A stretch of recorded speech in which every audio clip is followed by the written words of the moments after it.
السلام علیکم ورحمۃ اللہ وبرکاتہ۔ روزانہ اصلاحی اور سبق آموز ویڈیوز دیکھنے کے لیے ہمارے چینل کو سبسکرائب کریں۔ ایک میاں بیوی کا آپس میں شدید جھگڑا چل رہا تھا۔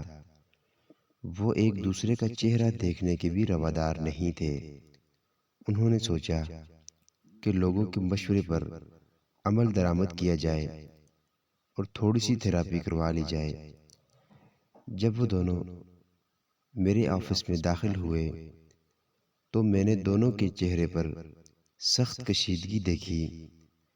میں نے ان دونوں کو بیٹھنے کے لیے بولا۔ جب وہ بیٹھ گئے تو میں نے بولا کہ اب بتائیں کہ آپ کو کیا مسئلہ ہے۔ تو وہ دونوں یکدم بولنا شروع ہو گئے اور ایک سانس میں ایک دوسرے پر تنقید کے پہاڑ ڈال دیے۔ دونوں اپنے موقف سے پیچھے ہٹنے کو تیار نہ تھے۔ میں نے ان دونوں کو اپنے دل کی بھڑاس نکالنے دی اور چپ کر کے ان کی لڑائی ختم ہونے کا انتظار کرنے لگا۔ جب دونوں بول بول کر تنگ آ گئے تو میں نے انہیں بولا کہ اچھا، یہ تو لڑائی اور خامیوں والی کہانی ہو گئی، اب ایک دوسرے کی خوبیاں بیان کرو۔ تم دونوں کو ایک دوسرے میں کیا کیا باتیں پسند ہیں؟ دونوں بالکل خاموش ہو گئے۔ بہت دیر تک دونوں نے کچھ نہیں بولا۔ مجھے سمجھ آ گئی کہ ان کو ایک دوسرے پر اتنا شدید غصہ ہے کہ ایک دوسرے کی کوئی اچھی بات یاد ہی نہیں ہے اور نہ ہی وہ یاد کرنا چاہتے تھے۔ میں نے ایک ایک کاغذ اور پین دونوں کو تھما دیے اور میاں بیوی کو بولا کہ اپنے اپنے کاغذ پر ایک دوسرے کی خوبیاں تحریر کرو۔ ایک دفعہ پھر بہت دیر دونوں نے کچھ بھی نہ لکھا اور غصہ ان کے چہروں پر عیاں تھا۔ بہت دیر کے بعد خاوند نے جیسے ہی اپنے کاغذ پر کچھ لکھنا شروع کیا تو ایک دم ہی اس کی بیگم بھی تیز تیز اپنے کاغذ پر کچھ لکھنے لگ گئی۔ لگ رہا تھا کہ ابھی بھی دونوں مقابلے پر اپنا اپنا کاغذ بھرنے بیٹھ گئے تھے۔ جب انہوں نے لکھ لیا تو بیوی نے اپنا کاغذ مجھے تھمایا۔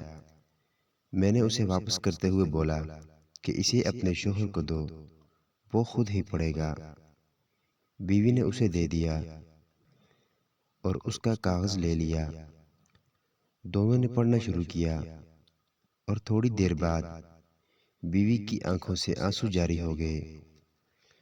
وہ دونوں ایک دوسرے کی تعریفیں پڑھ کر بہت خوش ہوئے۔ کمرے کی فضا ایک دم تبدیل ہو گئی تھی۔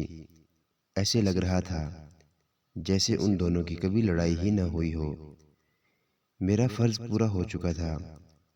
وہ دونوں جیسے لڑتے بھیڑتے اندر داخل ہوئے تھے ویسے ہی ہنستے مسکراتے باہوں میں باہیں ڈالے کمرے سے نکل رہے تھے۔